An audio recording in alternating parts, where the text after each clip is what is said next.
Hare Krishna. So we are seeing chapter number 16, and in Shloka number 1, Krishna has described some wonderful qualities which will help the person in that particular varna or ashrama to go to the next level, basically to advance on the path of transcendence. So we saw the qualities of a sannyasi, that is abhayam, sattva samshuddhir and jnana yoga vyavasthitihi, and then the qualities of a grihastha or a householder, danam, damaha and yagya.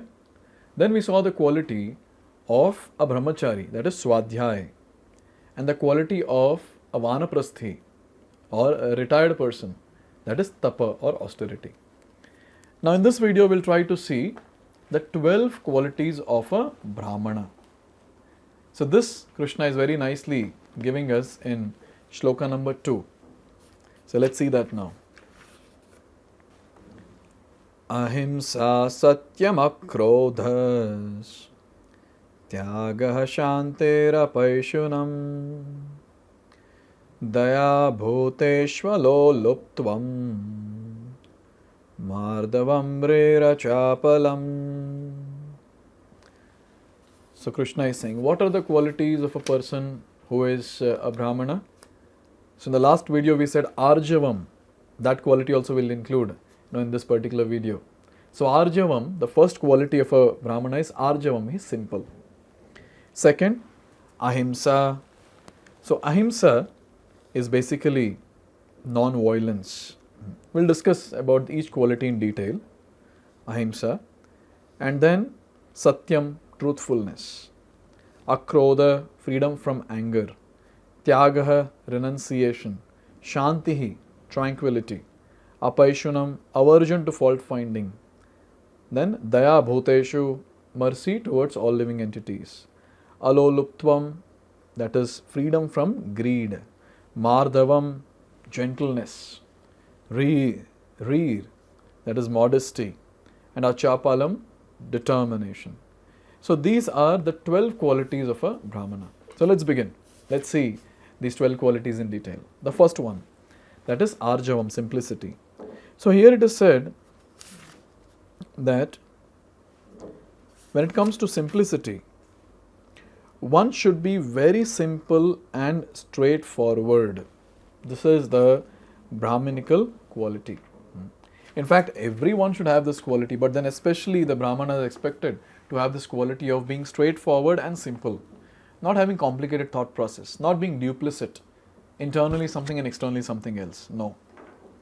One person has to be straightforward and he should be simple, the first quality. Then second one, that is ahimsa. So ahimsa has a very special definition that is given here. Ahimsa means not arresting the progressive life of any living entity. Now one might say that, anyways, spirit, soul cannot be killed. So we are just killing the body, what is the problem? No, but we don't have that authority to do that. We cannot, because we cannot take the responsibility of again giving back the life to the living entity. We cannot do that.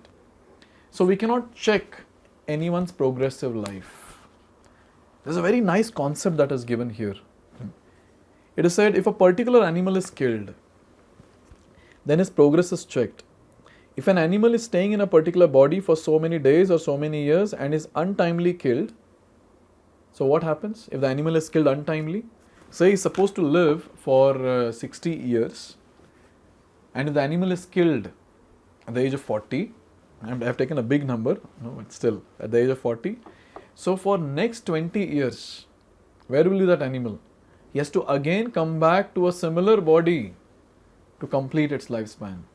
So we are wasting the time and we are checking the progressive advancement of the animal, the evolution of the animal. So it's a very, very sinful activity. Very, very sinful activity. So in this way, a brahmana should have this quality of ahimsa, not killing animals, not troubling people. Then the next quality, satyam. It's a very nice quality, satyam. Yes. So satyam means one should not distort the truth for some personal interest. So brahmanas are the ones who read Shastra. Even if it's difficult to understand, one should understand it from a bona fide spiritual master. And he should present it as it is, without distorting the meaning of the verses from the Shastra. One shouldn't distort the meaning for one's own personal interest. Oh, if I do this, maybe I'll get more money. No. A Brahmana is detached like that. So a Brahmana is Satyam. He'll speak the truth. Then here it is given, the next one is Akrodha. So Akrodha means to check the anger. So a Brahmana who is there, he'll check his anger. Here it is said, even if there is a provocation, one should be tolerant.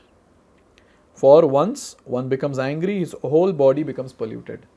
So a Brahmana thinks about a higher thing. He thinks about, if I become angry, so what will happen? If I become angry, obviously, no, I might do something to the other person, but more importantly, I will get polluted. My consciousness will get polluted. So he tolerates. This is the quality of a Brahmana, akrodha. The next quality that is mentioned is tyaga. So tyaga means not saying bad words to others when they insult us. So he tolerates. That is tyaga. He is detached. And shanti. Shanti basically means to control the mind. So one should do various activities, the sadhana, to control one's mind. And then apaishunam. So apaishunam means that one should not find fault with others or correct them unnecessarily. So this is a very important thing. If someone is not present and then I start speaking ill about him, a Brahmana will never do this. Will never do this. Obviously in Kali Yuga, everyone does that. But then the divine quality says, that the divine quality of apaishunam says that one will not find faults or unnecessarily correct the person. Now here it is said, of course, to call a thief is not fault finding, but to call a honest person a thief is very much offensive for one who is making advancement in spiritual life. So we should always take care of this particular thing. We should have this aversion towards this fault finding. The next one, the next quality is daya. So daya means intolerance of the suffering of other living entities. So a Brahmana cannot see the living entities troubled. He will go and do something. He will help them to come out of that trouble. He is merciful like that. The next quality is daya bhuteshva. That was the mercy towards all living entities. Next quality is aloluptvam. Aloluptvam. So aloluptvam basically means that absence of greed. Alolup. Lolup means greed. And alolup means he is not greedy. A Brahmana is satisfied with whatever he has, fully satisfied. So he is not greedy that I want more and more and more. And then there is a quality that is given, that is mardhavam. So mardhavam basically means gentleness. So gentleness here has a specific meaning. Means intolerance of separation from association of saintly persons. So a Brahmana is very much eager to associate with saintly persons, to serve them and all that. Those qualities are there in him. So that is the gentleness he has. And the last two qualities which are mentioned, Ri. So what is that? Ri means one should be very modest and must not perform some act which is abominable. So the activities of a Brahmana are in accordance with the Shastra.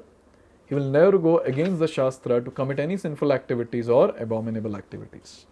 And the last quality, the 12th one, is achapalam. Means determination.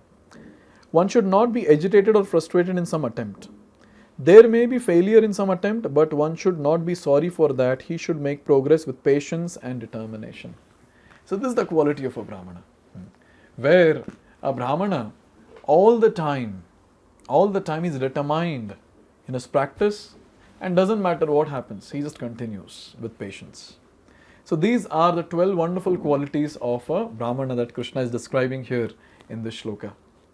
So now Krishna is going to describe about the qualities of a Kshatriya and Vaishya and others. So let's see that in the next video.